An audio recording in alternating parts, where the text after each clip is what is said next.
खरा खाण्याचे व्यसन हे मुलामध्ये आपण बघतो खूप जास्त असते. मुलाबरोबर माणसंही खातात. प्रौढ माणसं 40-50 वर्षापर्यंतचे. आता हल्लीच्या काळामध्ये जे म्हणजे 60 वर्ष आणि 18 वर्ष त्याच्या अगोदरपासून पण मुलं खातात आपण बघतो.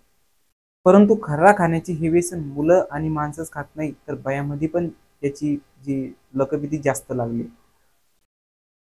एक कोणतं एक व्यसन लागलं ना तर ते सुटायला खूप कठीण असतं. याच व्हिडिओतून आज आपल्याला हे बघायला भेटणार आहे. व्यसनासाठी लोक काय करतील हे कधी कोणाला सांगता येत नाही. आज अशीच एक प्रकरण झालंय चंद्रपूरमध्ये. चंद्रपूर शहरालगत एक दुर्गापूर म्हणून छोटंसं गाव आहे. त्या गावामध्ये एक मुलगी, अल्पवयीन मुलगी, म्हणजे तिचं जवळपास 16 वर्षाचं. तिला खरा खाण्याची जी सवय आहे ती केव्हापासून लागलं याचा काही अंदाज सांगता येत नाही. पण परंतु तिला खरा खाण्याची सवय एवढी लागली होती की त्या खऱ्यासाठी अक्षरशः ती काही पण करू लागली होती. तिने एका पानटपरीवाल्यासोबत ओळख केली. त्या ओळखीच्या रूपांतर तिने सुरुवातीला त्या पानटपरीवाल्याकडून खर्रा विकत घेत राहिली. नंतर तिच्याकडचे पैसे संपले. पैसे संपल्याच्या नंतर मग तिच्यावर वेळ आली अडचणीची, गरिबीची. पण तिला नेमका खरा तर लागतच होता. जर तिला खरा खाल्ला नाही तर तिला तो दिवस कंटाळवाणाच वाटायचा आणि टेन्शन मुक्त वाटायचा. म्हणून तिने काय केलं, त्या पानटपरीवाल्याशी एक ओळख केली आणि ओळखीचं रूपांतर तिने एक वेगळ्याच रूपात केलं. तर ते आपण या व्हिडिओमध्ये बघणार आहोत.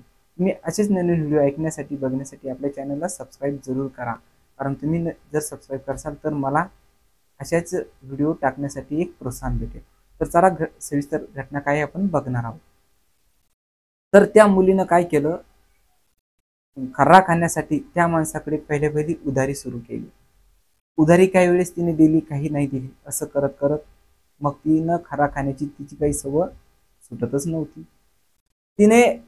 तिला अशी सवय लागून गेली की नंतर तिच्याकडे पैसेच नव्हते राहिले आणि तिने खरा खाण्याला त्या घेण्यासाठी त्या टपरीवाल्या माणसाला विनंती केली. तोही तिला खरा देत राहिला. मग कालांतरानं असं झालं की तिच्याकडे काहीच पैसे नव्हते. उधारी भरपूर झाली होती.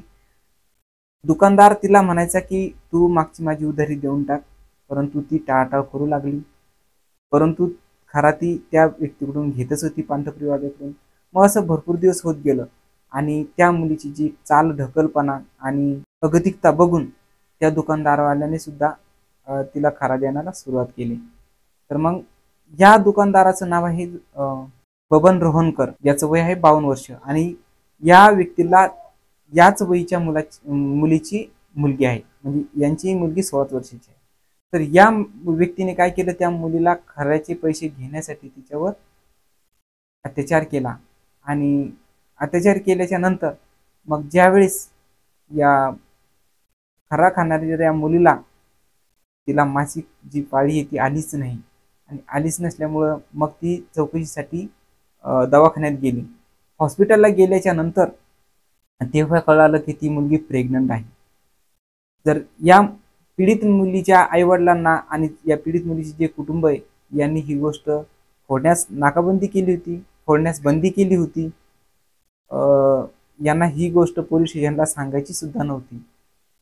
परंतु तिच्यावर जी अपभीती आली त्या अपभीतीमुळे हे प्रकरण दबल्या गेलं नाही. त्यांनी पोलीस स्टेशनमध्ये याची तक्रार दाखल केली. पोलीस स्टेशनमध्ये तक्रार दाखल केल्यामुळे पोस्को अंतर्गत या व्यक्तीवर गुन्हा दाखल झालेला आहे. तर यातून मला याच व्हिडिओमधून हे सांगायचे की कोणतंही व्यसन असेल तर त्या व्यसनासाठी लोक काय करतात. तर याच्यातून हेही सुद्धा शिकता येते की ज्या मनाने व्यसन लावलं त्याच मनात तुम्ही हा प्रश्न का विचारत नाही की व्यसन तू सुटून जा. कोणतंही व्यसन हे कधी कधी जीव घेण्यातही होऊ शकतं आणि त्याच्यावर कोणतंच व्यसन चांगलं नसून हे शरीराला हानिकारकही सुद्धा असतं. या सर्व गोष्टीचा विचार केला गेला पाहिजे. तर जर त्या मुलीला खरा खाण्याची सवय नसती तर त्या मुलीचा या पानटपरीवाल्याशी कधी संबंध आला नसता आणि जेणेकरून तिच्यावर जी अत्याचार झाला तोही झाला नसता. तर या व्हिडिओतून हेच सांगायचे, हेच शिकायला भेटते की माझे मित्र-मैत्रीण, माझे मित्रांनो, तुमच्या बहिणीला, भावाला सर्वांना सांगा की व्यसनापासून हळूहळू दूर होत राहा. एकदमच व्यसन लावून घेऊ नका आणि एकदमच व्यसन तोडू नका. हळूहळू त्या व्यसनापासून दूर बना, जेणेकरून त्या व्यसनाची तुम्हाला जी लकब आहे ती आपोआप सुटली पाहिजे. जर तुम्हाला हा व्हिडिओ आवडला असेल तुम्ही आपल्या व्हिडिओला नक्की सबस्क्राईब करा, लाईक करा आणि होतापर्यंत तुमच्याकडून शेअर करण्याचा पण प्रयत्न करा. भेटूया नंतरच्या एपिसोडमध्ये एक नवीन कहाणीसोबत. तोपर्यंत तुम्ही तुमच्या परिवाराची काळजी घ्या, दक्षता घ्या. जय हिंद, जय महाराष्ट्र.